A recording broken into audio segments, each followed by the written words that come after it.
Assalamualaikum warahmatullahi wabarakatuh. Selamat datang kembali di channel Kaum Rebahan.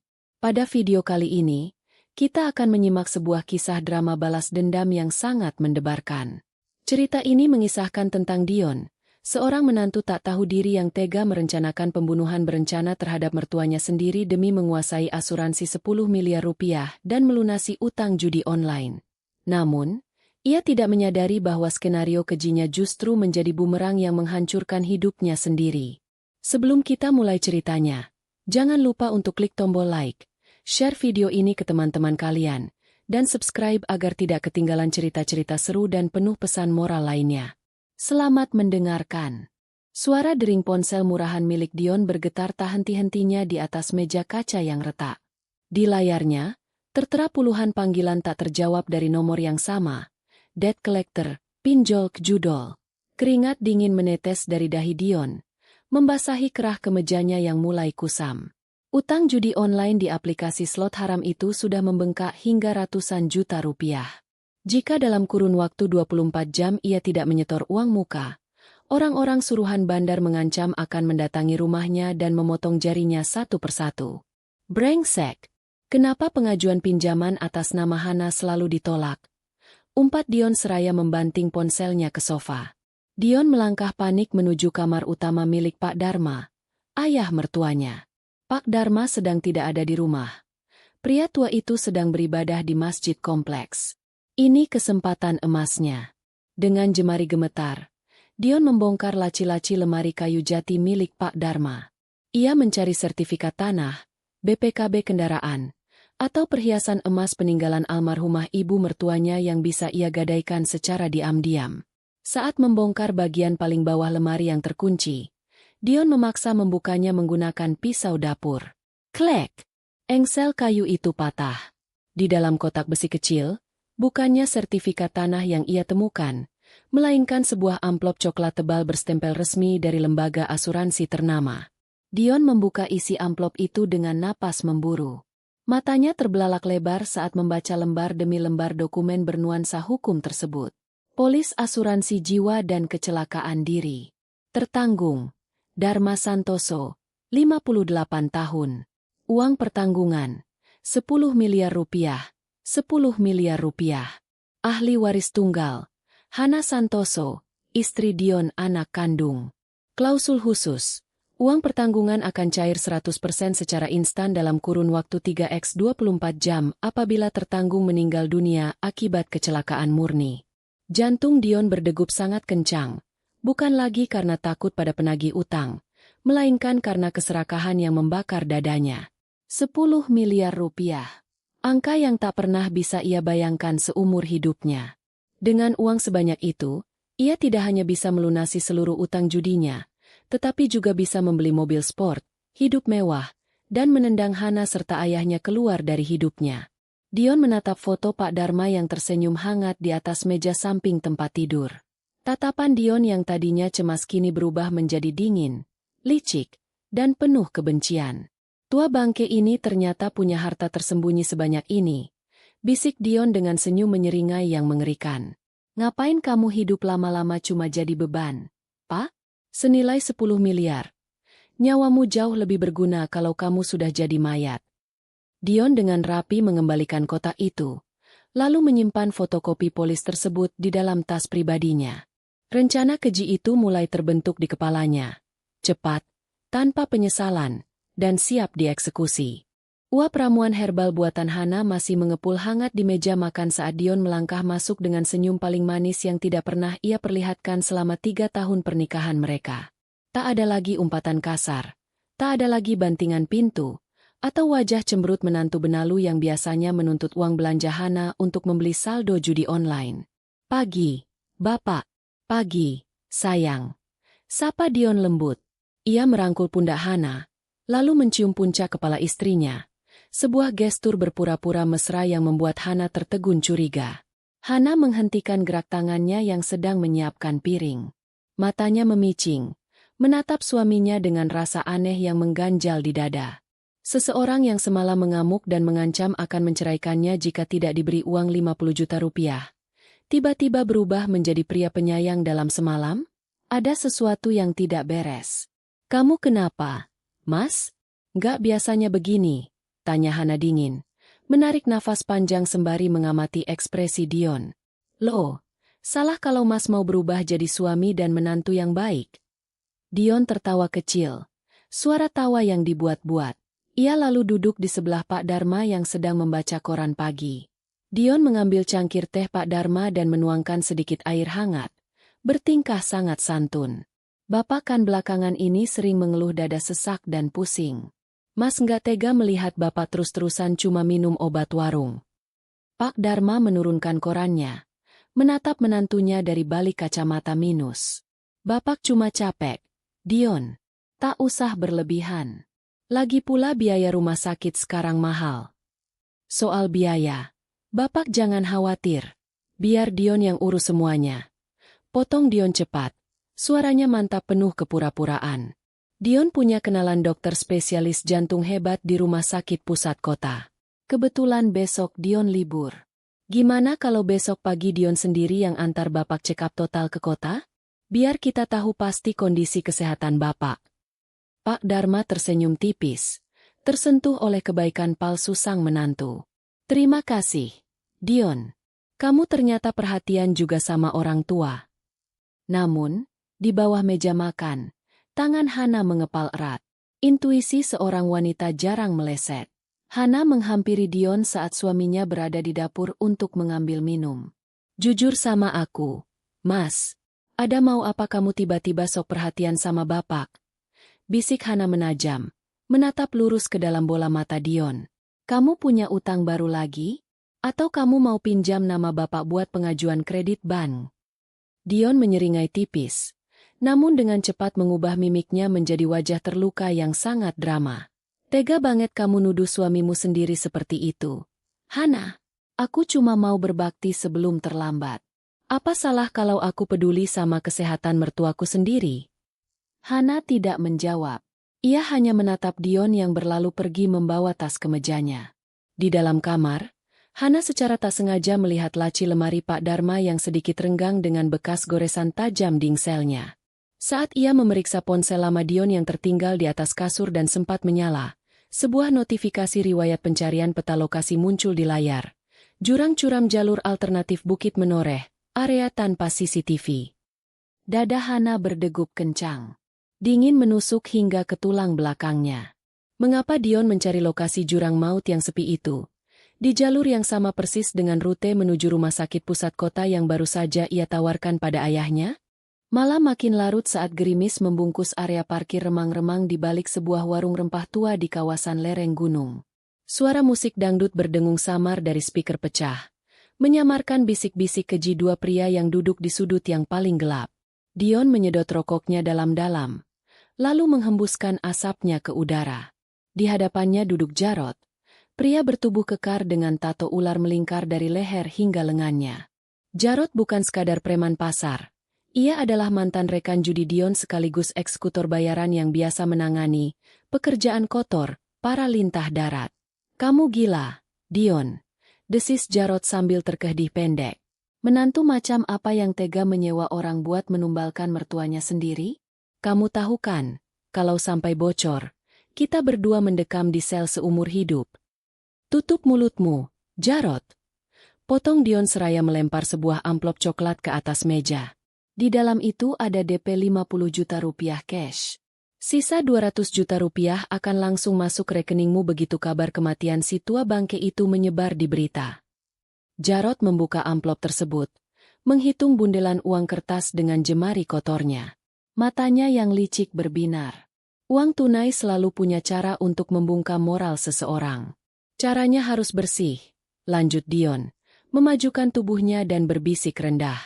Besok pagi jam 9, aku akan bawa si tua itu melewati jalur alternatif Bukit Menoreh dengan alasan jalan tol macet.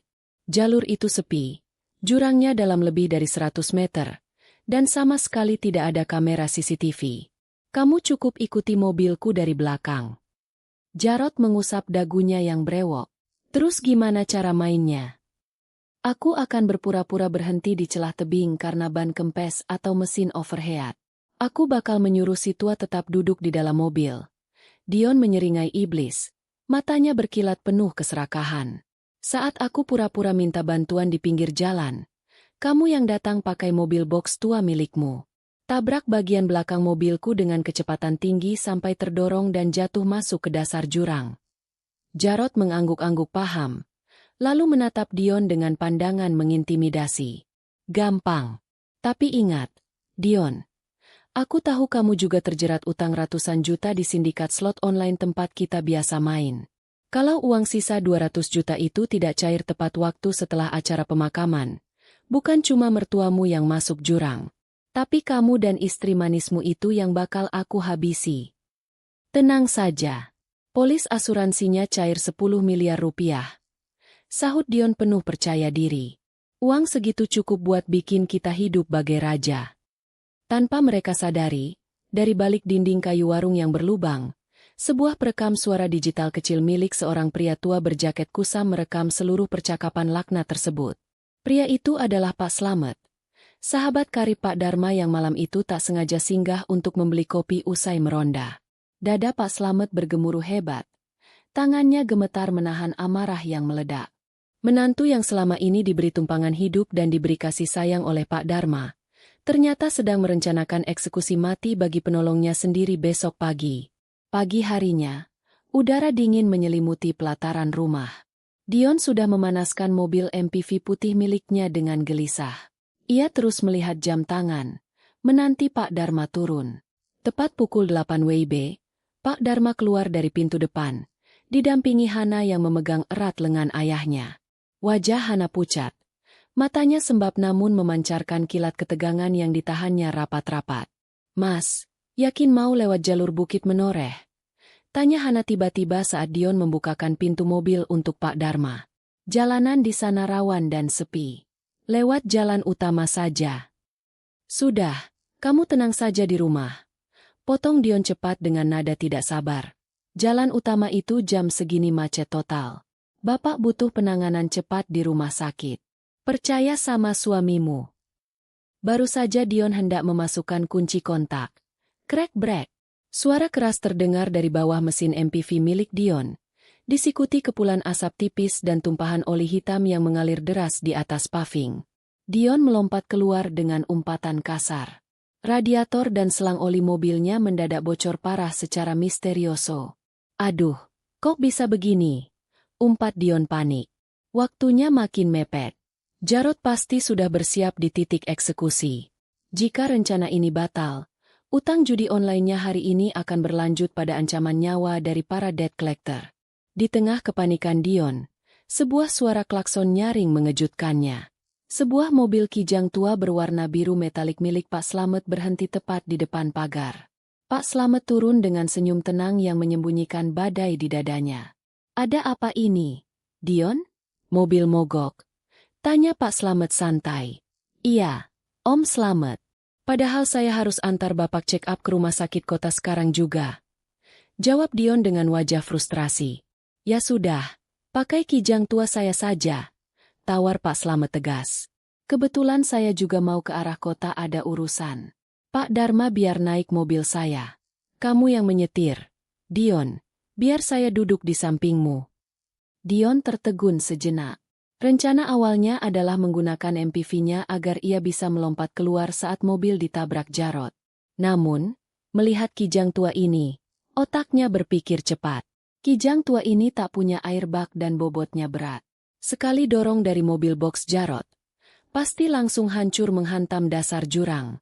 "Baik, Om. Terima kasih banyak," seru Dion penuh semangat keji. Saat Dion berpura-pura sibuk memindahkan tas Pak Dharma ke bagasi belakang kijang, ia diam-diam mengeluarkan ponselnya dan mengetik pesan singkat darurat kepada Jarod. Rencana berubah. Target naik kijang biru tua plat AB 1402 BS. Tetap eksekusi di titik curam Bukit Menoreh.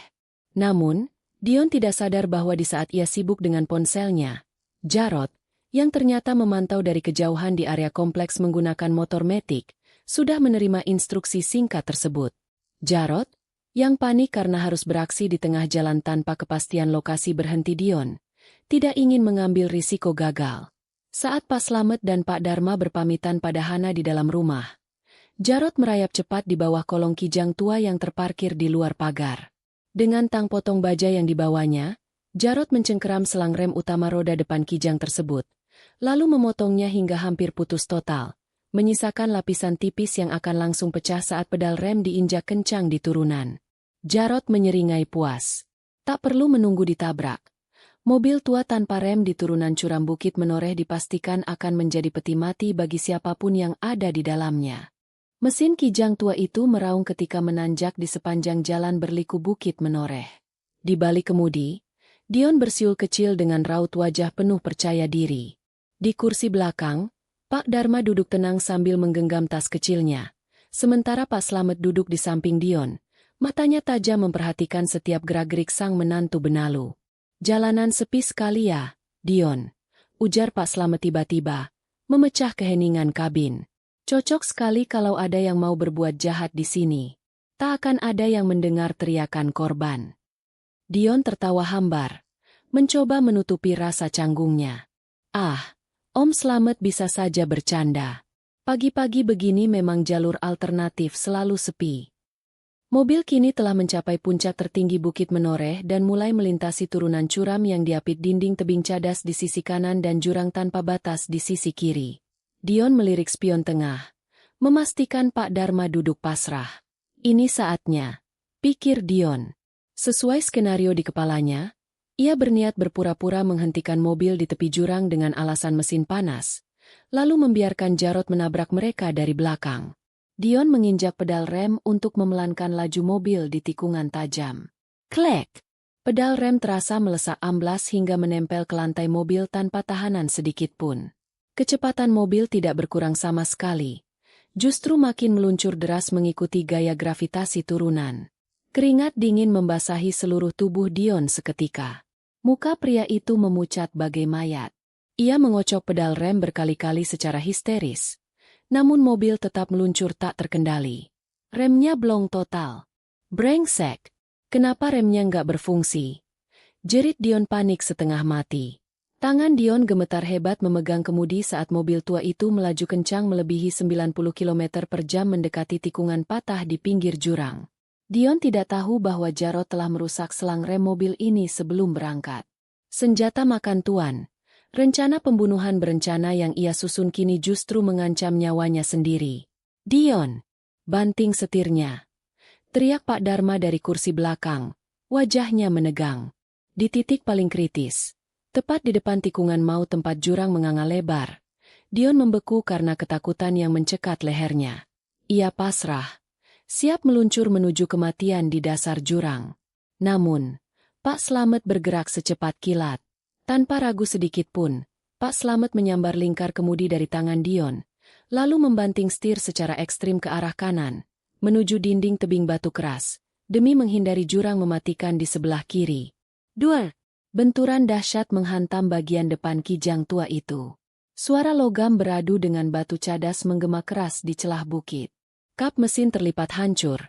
Kaca depan pecah berkeping-keping membasahi kabin, dan asap putih tebal langsung membubung tinggi dari mesin yang remuk. Mobil itu akhirnya terhenti, bertengkurap miring di tepi tebing, hanya berjarak beberapa sentimeter dari bibir jurang maut. Kabin mendadak sunyi. Diselimuti bau-bau busi terbakar dan amis darah. Asap tebal berbau sangit mengepul dari kap mesin kijang tua yang ringsek. Di dalam kabin, Dion mengerang kesakitan dengan kepala bersimbah darah akibat rantuk kaca depan. Tubuhnya gemetar hebat. Napasnya memburu dipenuhi rasa panik luar biasa. Ia memandang sekeliling. Pak Slamet terkulai tak sadarkan diri di sebelah kemudi. Sementara Pak Dharma tergeletak memegang dadanya di kursi belakang dengan napas memburu. Tolong, Dion. Lirih Pak Dharma lemah. Bukannya menolong, Dion justru menyeringai tipis di balik darah yang mengalir di dahinya. Tua bangke ini belum mati. Pikirnya jahat. Dion memaksakan diri keluar dari pintu pengemudi yang penyok. Ia memandangi jurang maut di depannya, lalu menatap mobil yang nyaris terguling itu. Namun, sebelum Dion sempat mendorong mobil itu ke dalam jurang untuk menyelesaikan aksinya, suara sirene polisi dan mobil ambulans melolong nyaring dari kejauhan. Warga lokal yang mendengar ledakan benturan telah melapor. Dion mengutuk dalam hati. Dengan berpura-pura menangis histeris dan memegangi kepalanya, Dion merebahkan diri di tanah, berpura-pura menjadi korban trauma berat saat tim evakuasi dan petugas kepolisian tiba di lokasi kejadian. 1 jam kemudian, lokasi kecelakaan telah dipasang garis polisi.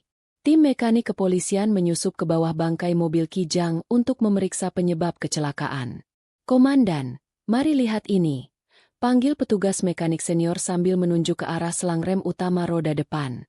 Seorang penyidik perwira mendekat, mengarahkan senter ke kolong mobil. Di sana, selang rem tidak menunjukkan tanda-tanda aus atau pecah karena tekanan minyak rem murni. Sebaliknya, selang karet tebal itu memperlihatkan bekas potongan yang sangat rapi dan presisi, jelas merupakan hasil sayatan alat pemotong tajam seperti tang potong baja. "Ini bukan kecelakaan biasa. Ini sabotase," tegas perwira polisi itu dengan raut wajah mengeras. "Ada upaya pembunuhan berencana di sini." Sementara itu, beberapa meter di area semak-semak tebing tempat Jarod sempat mengintai, seorang warga yang membantu evakuasi menemukan sebuah benda terjatuh di antara dedaunan basah, sebuah ponsel rahasia bertipe lama yang masih menyala. Di layar ponsel yang retak itu, tertera sebuah pesan masuk yang belum dibaca dari nomor tanpa nama. "Rencana berubah. Target naik Kijang biru tua plat AB 1402 BS. Tetap eksekusi di titik curam Bukit Menoreh." Polisi segera mengamankan ponsel tersebut sebagai barang bukti kunci.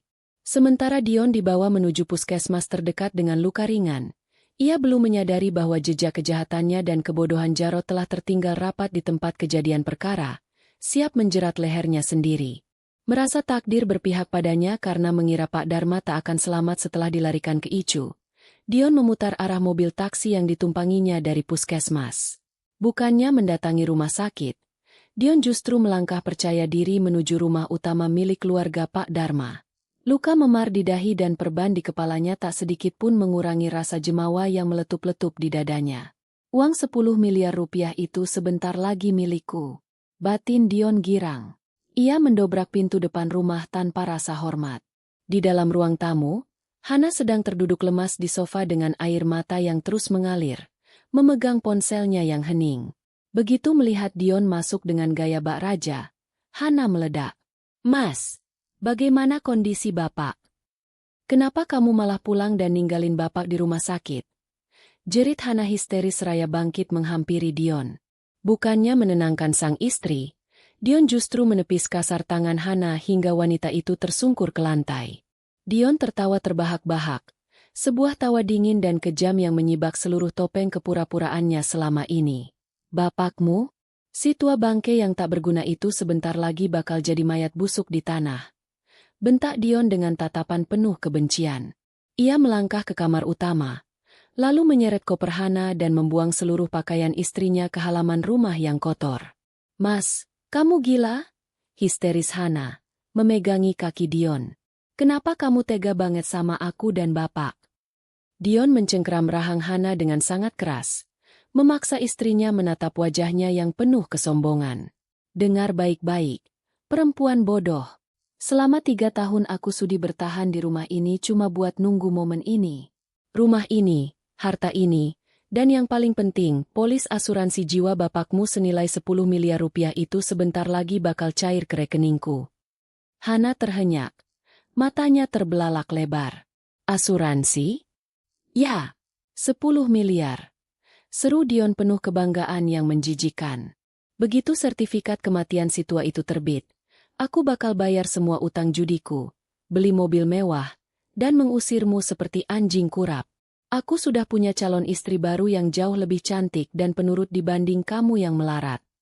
Dion melempar Hana ke lantai, lalu merapikan kerah kemejanya di depan cermin. Tanpa rasa bersalah sedikit pun, ia mengambil kunci mobil mewah rental yang disewanya atas nama utang baru, lalu melaju pergi untuk merayakan kematian mertuanya bersama para lintah darat dan selingkuhannya. Namun, di atas lantai yang dingin, air mata Hana yang tadinya mengalir karena kesedihan mendadak berhenti. Tatapan matanya yang hancur perlahan berubah menjadi sedingin es. Rasa cinta dan rasa kasihan pada suaminya telah mati sepenuhnya, tergantikan oleh bara api dendam yang siap membakar Dion sampai tak tersisa. Hana berdiri perlahan di tengah pakaiannya yang berserakan di halaman. Tangannya mengepal erat hingga kuku-kukunya menancap di telapak tangan. Di saat jiwanya diselimuti kegelapan dan dendam, ponsel di saku celananya bergetar nyaring. Nama panggilan yang tertera di layar membuat jantungnya melompat. Rumah sakit daerah, ruang ICU. Dengan jemari gemetar, Hana menggeser tombol hijau. Halo? Dokter? Bagaimana kondisi ayah saya? Mbah Hana? Segera datang ke ruang VIP Dahlia nomor 4. Ayah Anda dan Pak Slamet sudah sadar dari masa kritis. Suara dokter terdengar mantap di seberang telepon. Napas Hana tertahan. Bapak selamat. Tanpa membuang waktu 1 detik pun, Hana menghentikan taksi dan meluncur ke rumah sakit. Langkah kakinya bergaung cepat di koridor rumah sakit yang dingin. Begitu mendorong pintu kamar perawatan, air matanya menetes, bukan lagi karena duka, melainkan karena keajaiban. Di atas ranjang, Pak Dharma duduk bersandar dengan perban di kepala dan penyangga leher, sementara Pak Slamet duduk di kursi roda di sampingnya, meski tubuhnya penuh memar. Bapak. Hana berhamburan memeluk ayahnya dengan tangisan haru. Hana, anakku. Maafkan Bapak. Bisik Pak Dharma seraya mengelus lembut rambut putrinya. Pak Slamet berdeham pelan. Raut wajahnya mengeras. Hana, kecelakaan itu bukan musibah. Dion yang merancangnya. Dia bekerja sama dengan preman bernama Jarot untuk menghabisi ayahmu demi polis asuransi. Pak Slamet menyerahkan sebuah kantong plastik bening berisi 2 benda kunci kepada Hana. Sebuah perekam suara kecil dan ponsel rahasia Jarot yang ditemukan di lokasi kecelakaan. Malam sebelum kejadian, Paman tak sengaja merekam percakapan Dion dan Jarot saat bertransaksi di warung tua, ujar Pak Slamet dingin. Dan ponsel murah ini tertinggal di lokasi. Polisi tadi sempat menyerahkannya pada Paman sebelum diperiksa resmi, karena Paman mengaku ini milik Paman yang jatuh. Di dalamnya ada semua pesan instruksi dari Dion. Hana menggenggam erat 2 bukti kejahatan itu. Matanya menyipit penuh intrik. Bapak. Paman, Dion tadi datang ke rumah. Dia membanting baju-bajuku, menghina Bapak sebagai mayat tak berguna, dan mengaku punya selingkuhan. Dia menunggu uang asuransi 10 miliar rupiah cair. Pak Dharma mengepalkan tangannya yang diinfus. Matanya berkilat marah atas kebiadaban menantu yang pernah dibantunya saat melarat. Menantu tak tahu diri. Dia menganggap nyawa manusia cuma angka. Kalau begitu, jangan biarkan dia tahu kalau Bapak masih hidup. Potong Hana dengan suara sedingin es. Senyum penuh intrik terukir di bibirnya. Kita mainkan permainannya. Biarkan iblis itu merayakan keterpurukannya sendiri sebelum kita menjebloskannya ke neraka termurah. Pak Dharma dan Pak Slamet saling pandang, lalu mengangguk setuju. Rencana pembalasan dendam yang sempurna mulai dirajut malam itu juga di dalam kamar rumah sakit yang sunyi.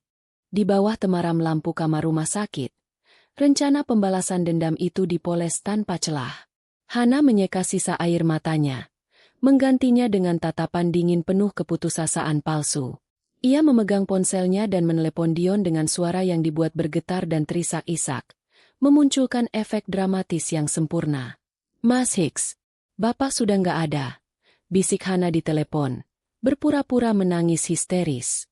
Dokter bilang Bapak mati karena pendarahan hebat di otak. Aku bingung harus gimana, Mas? Di ujung telepon, Dion terdengar menahan napas sejenak sebelum melepaskan tawa tertahan yang sangat keji. Bagus, akhirnya mati juga si tua bangke itu. Kamu dengerin aku baik-baik. Hana, jangan buat acara pemakaman ribet-ribet. Minta pihak rumah sakit langsung urus jenazahnya ke krematorium atau kamar mayat. Tapi Mas, biaya rumah sakit. Halah, pakai saja uang tabunganmu yang ada. Nanti malam aku bakal datang ke rumah utama sama teman-teman pentingku. Kita bikin pesta kecil-kecilan buat merayakan penandatanganan berkas klaim asuransi 10 miliar rupiah itu. Kamu siapkan semua dokumennya dan pastikan rumah bersih. Bentak Dion sebelum mematikan telepon secara sepihak. Hana menurunkan ponselnya dari telinga. Senyum sinis terukir di wajah cantiknya. Dion telah menelan umpan itu mentah-mentah tanpa curiga sedikitpun. Hana segera melangkah bergerak cepat. Ia menemui kepala penyidik kepolisian yang menangani kasus sabotase rem tersebut. Dengan menyerahkan rekaman suara asli percakapan Dion Jarot serta ponsel rahasia Jarot, bukti hukum sudah terkumpul 100%. Namun Hana meminta satu permintaan khusus pada penyidik.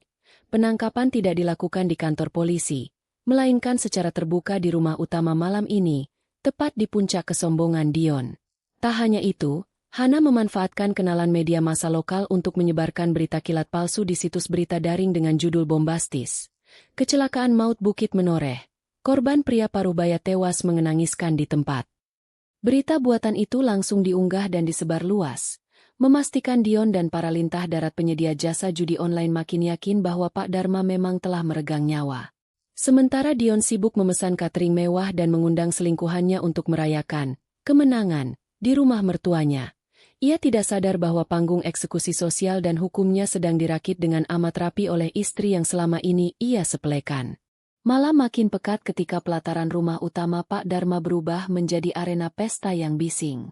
Suara dentuman musik dari speaker besar meraung-raung, memecah kesunyian kompleks pemukiman yang biasanya tenang. Dion berdiri di tengah ruang tamu dengan kemeja sutra mahal yang dibelinya dari utang baru, memegang segelas minuman keras dengan wajah penuh rasa puas. Di sampingnya, mendampingi dengan gaun merah menyala yang sangat minim, hadir Sheila, wanita selingkuhannya yang selama ini terbiasa menikmati uang hasil pangkasan uang belanja Hana. Tak hanya Sheila, Dion juga mengundang belasan rekan judi online-nya serta 2 orang penagih utang bertubuh kekar dari sindikat lintah darat yang selama ini mengejar nyawanya. "Tenang saja, bro," seru Dion lantang kepada para penagih utang seraya menepuk dada dengan sombong. "Malam ini surat klaim asuransi 10 miliar rupiah bakal ditandatangani. Utangku 300 juta besok pagi langsung lunas cash, plus bonus buat kalian." Para penagih utang itu tertawa lebar, mengangkat gelas mereka ke udara. Ini baru menantu cerdas. Tahu cara memanfaatkan orang tua. Dion tertawa membusungkan dada. Untuk menunjukkan betapa berkuasanya ia malam itu, Dion berjalan mendekati dinding ruang tamu. Di sana terpajang foto keluarga berbingkai emas besar. Foto Pak Dharma yang tersenyum hangat bersama Hana. Dengan tatapan jijik dan kejam, Dion menarik foto itu hingga terlepas, mencopot kayu bingkainya, lalu melempar foto Pak Dharma ke dalam tong besi di sudut halaman yang sudah diisi kobaran api. "Selamat jalan di neraka, Pak Tua!" teriak Dion seraya menyemburkan sisa minumannya ke dalam api yang membakar foto mertuanya. Para tamunya bersorak riak, menganggap aksi keji itu sebagai pertunjukan hiburan yang menggelikan. Sheila mengapit lengan Dion dengan manja, menyandarkan kepalanya di bahu pria itu. "Mas, setelah uang 10 miliar itu cair, rumah tua ini dijual saja ya? Aku mau kita tinggal di penthouse kota, terus belikan aku mobil baru. Apapun buat kamu, sayang," bisik Dion manis, mencium kening Sheila tanpa rasa malu di depan umum. "Hana dan si tua bangke itu cuma sejarah kelam dalam hidupku. Malam ini, aku pangerannya." Di balik tirai jendela lantai 2 yang gelap, Hana berdiri diam mengamati seluruh adegan memuakan itu melalui celah kain. Ponsel di tangannya terus merekam setiap detail penghinaan, pembakaran foto, hingga pengakuan kesombongan Dion secara live stream yang terhubung langsung ke layar ponsel polisi dan Pak Dharma yang sudah berada di dalam mobil ambulans tertutup, terparkir hanya 2 blok dari rumah. Napas Hana tenang, matanya sedingin es tanpa rasa iba sedikit pun. Pesta di atas penderitaan buatan Dion sudah mencapai puncaknya. Sekarang, saatnya mengubah pesta kemenangan itu menjadi kuburan massal bagi harga diri sang menantu benalu. Gelas kristal di tangan Dion berdenting dengan gelas Sheila saat musik disko makin membakar suasana ruang tamu. Dion melirik jam dinding. Pukul 21 waktu Indonesia Barat. "Hana mana si perempuan penakut itu? Katanya mau bawa dokumen polisnya ke sini." Umpat Dion diselingi tawa cemooh para penagih utang. Tiba-tiba, seluruh aliran listrik di rumah utama mati total. Musik berhenti seketika, meninggalkan keheningan mencekam yang pekat. Suara angin malam berembus dingin menerobos jendela yang terbuka. "Aduh, Mas, kenapa mati lampu sih? Gelap banget," jerit Sheila manja sambil memeluk lengan Dion erat-erat. "Tenang, paling cuma sekring membumbung. Jangan merusak suasana," bentak Dion panik, memencet-mencet senter ponselnya. Klek! Lampu utama rumah mendadak menyala kembali, menyilaukan mata semua orang yang ada di ruangan. Namun, tawa riang di ruangan itu terhenti seketika. Udara seolah membeku, meninggalkan ketakutan yang mencekat tenggorokan. Tepat di ambang pintu utama yang terbuka lebar, Pak Dharma berdiri tegak. Pria tua itu mengenakan kemeja batik rapi, didampingi Pak Slamet di sisi kirinya dan 5 personel polisi berseragam lengkap di belakangnya. Tidak ada lukisan mayat busuk, tidak ada peti mati, hanya tatapan mata Pak Dharma yang tajam, dingin, dan menembus langsung ke dada Dion. Prang! Gelas di tangan Dion terlepas dan hancur berkeping-keping di atas lantai marmer. Wajah Dion yang tadinya merah karena alkohol, mendadak pucat pasi bagai kertas kafan. Dengkulnya gemetar hebat hingga ia terhuyung mundur menabrak meja kaca. Hahentu! Mati! Kamu harusnya sudah mati! Teriak Dion histeris, menunjuk Pak Dharma dengan jari yang gemetaran tak terkendali. Gak mungkin. Mobil itu hancur masuk jurang. Kamu sudah jadi mayat. Sheila menjerit ketakutan dan melepaskan pegangannya pada Dion, sementara para penagih utang dan teman-teman judi Dion melangkah mundur, gelisah melihat kehadiran pasukan polisi yang mengepung seluruh akses keluar rumah. Pak Dharma melangkah masuk dengan tenang namun penuh wibawa. Setiap ketukan langkah kakinya bergaung bagai lonceng kematian bagi masa depan Dion. Maaf melenyapkan mimpi 10 miliarmu, menantu, ujar Pak Dharma dengan suara berat yang menggelegar. Tuhan masih memberiku umur panjang untuk melihat iblis berwujud manusia ini mendapatkan karmanya. Dion terduduk lemas di lantai. Matanya mendelik liar menatap Pak Dharma yang berdiri kokoh di depannya. Keringat dingin mengucur deras dari pelipisnya, melunturkan seluruh kesombongan yang beberapa menit lalu ia pamerkan. Sheila, wanita selingkuhannya, pelan-pelan merangkak mundur mendekati pintu belakang, berniat melarikan diri, namun 2 poluan berseragam langsung mencegat dan menguncinya di tempat. Bapak, ini pasti salah paham, Pak. Gagap Dion, mencoba merangkak mendekat dengan wajah mengiba yang sangat menjijikkan. Dion cuma bercanda sama teman-teman. Dion senang Bapak selamat. Cukup. Dion, mulut busukmu tak berlaku lagi di sini. Suara Hana memotong dari arah tangga. Hana turun perlahan dengan anggun, memegang sebuah remote control dan laptop yang langsung ia hubungkan ke proyektor besar di ruang keluarga. Seketika, dinding putih ruang tamu menampilkan layar video beresolusi tinggi.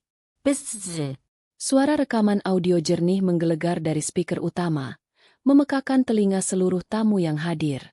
Di dalam itu ada DP 50 juta rupiah cash. Kamu cukup ikuti mobilku.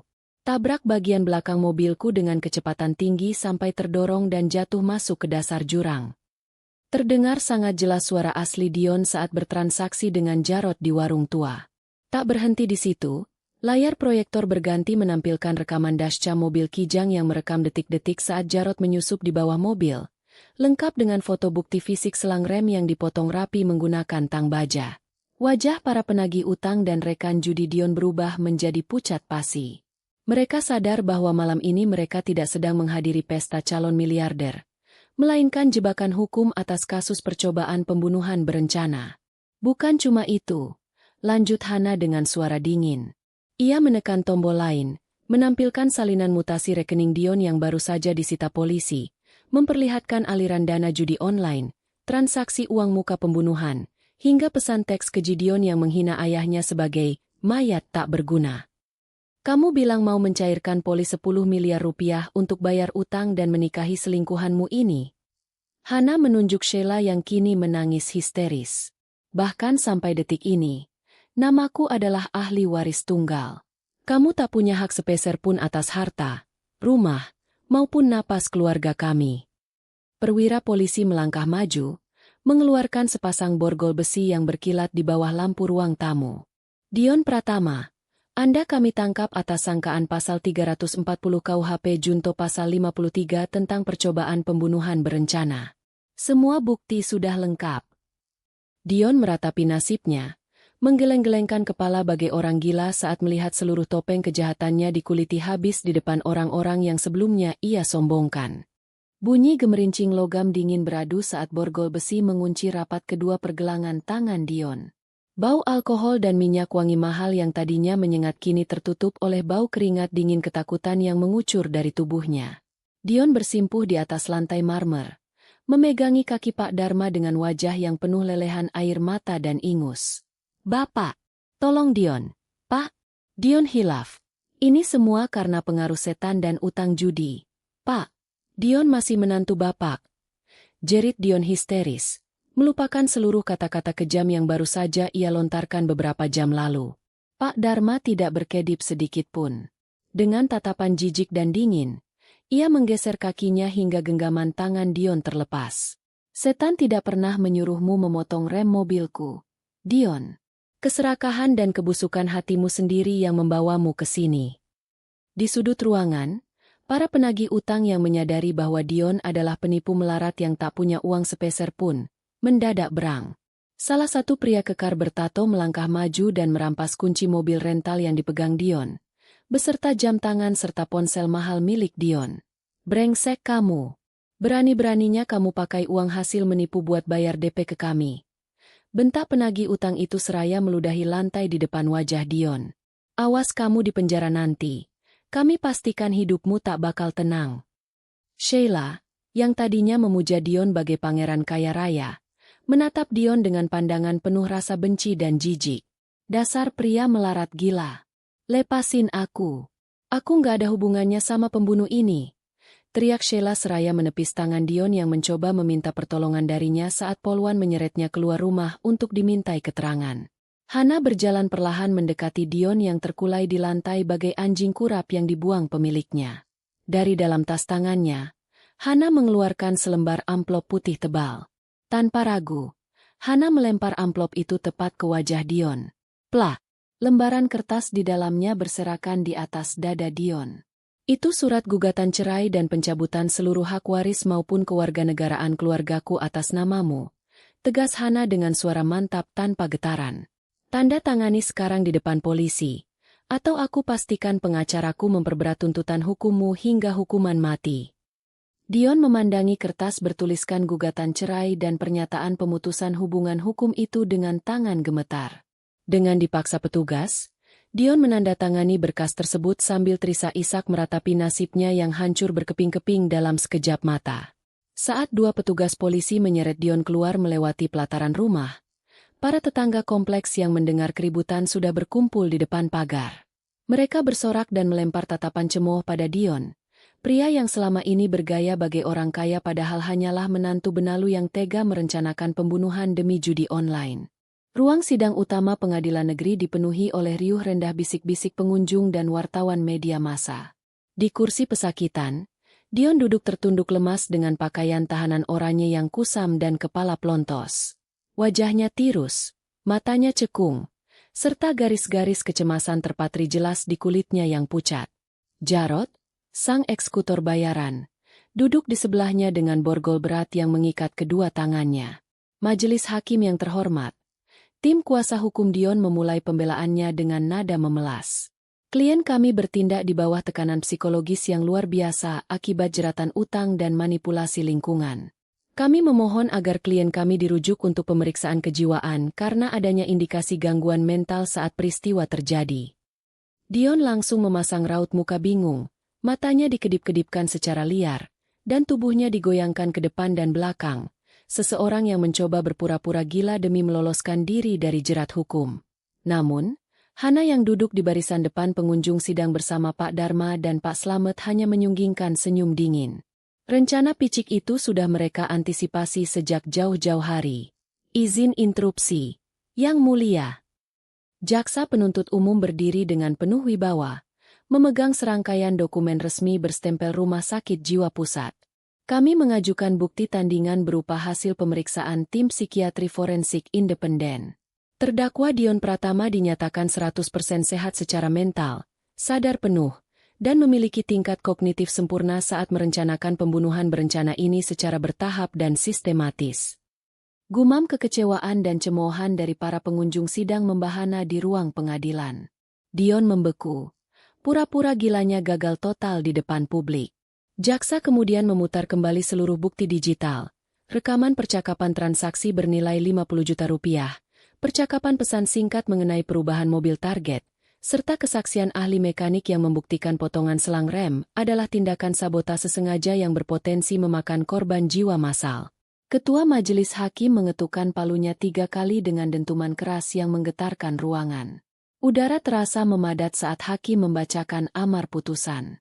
Menyatakan terdakwa Dion Pratama, terbukti secara sah dan meyakinkan bersalah melakukan tindak pidana percobaan pembunuhan berencana sebagaimana diatur dalam pasal 340 KUHP junto pasal 53.